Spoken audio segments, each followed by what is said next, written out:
जिला मुख्यालय का सदर थाना परिसर अंग्रेजों के जमाने में बनी पुरानी इमारत में संचालित हो रहा है।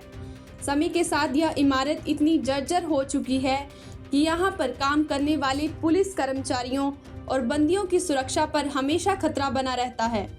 कई बार इसकी बदहाल हालत को लेकर आवाज उठाई गई, लेकिन अब तक कोई ठोस कदम नहीं उठाया गया है। शुक्रवार सुबह इस खतरे की असलियत तब सामने आई जब थाने की रसोई का एक हिस्सा अचानक भरभराकर गिर गया। इस हादसे में मेस में मौजूद एक होमगार्ड जवान गंभीर रूप से घायल हो गया है। यह घटना न केवल थाने की जर्जर हालत को उजागर करती है, बल्कि यह भी दिखाती है कि यहाँ ड्यूटी करने वाले पुलिस जवान रोजाना अपनी जान जोखिम में डालकर काम कर रहे हैं। इस हादसे में मेस में तैनात होमगार्ड का जवान सिरमौर जिला निवासी राम स्वरूप गंभीर रूप से घायल हो गया है, जिसकी टांग पर 18 टांके लगे हैं।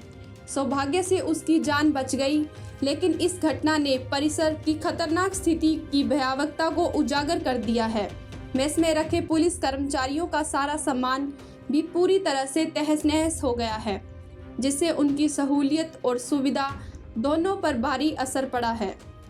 अंग्रेजों के ज़माने में बना यह भवन अब जर्जर होकर खतरनाक बन चुका है।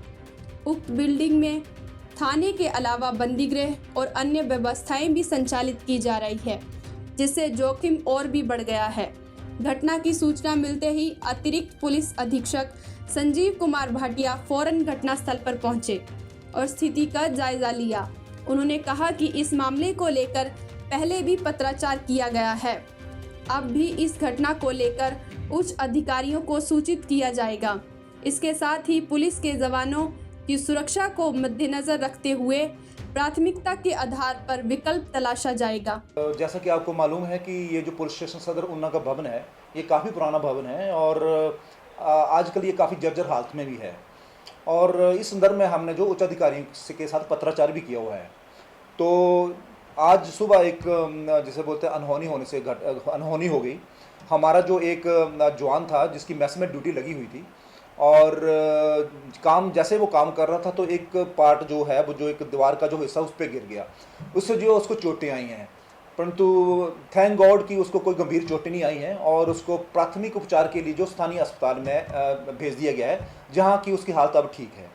और अभी मैंने एडीसी साहब से भी इस बारे में बातचीत की है और उन्होंने हमें आश्वासन दिया है कि साथ में लगती जो बिल्डिंग है वो भी खतरे में है। तो और मैंने उनसे अनुरोध किया है कि जो हमारे जवान हैं उनको इवैक्यूएट किया जाए और उनको उसी सुरक्षित स्थान पर जो है उनको कहीं दिया जाए। तो इन्होंने मुझे आश्वासन दिया है कि उनके लिए जो उचित प्रबंध किया जाए। पंजाब केसरी टीवी के लिए ऊना से अमित शर्मा की रिपोर्ट।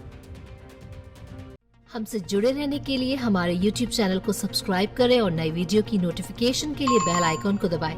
अगर आप ये वीडियो Facebook पर देख रहे हैं तो लाइक जरूर करें और ज्यादा से ज्यादा शेयर करें। इसी तरह के और भी अपडेट्स के लिए फॉलो करें हमारा Instagram पेज himachal.ke।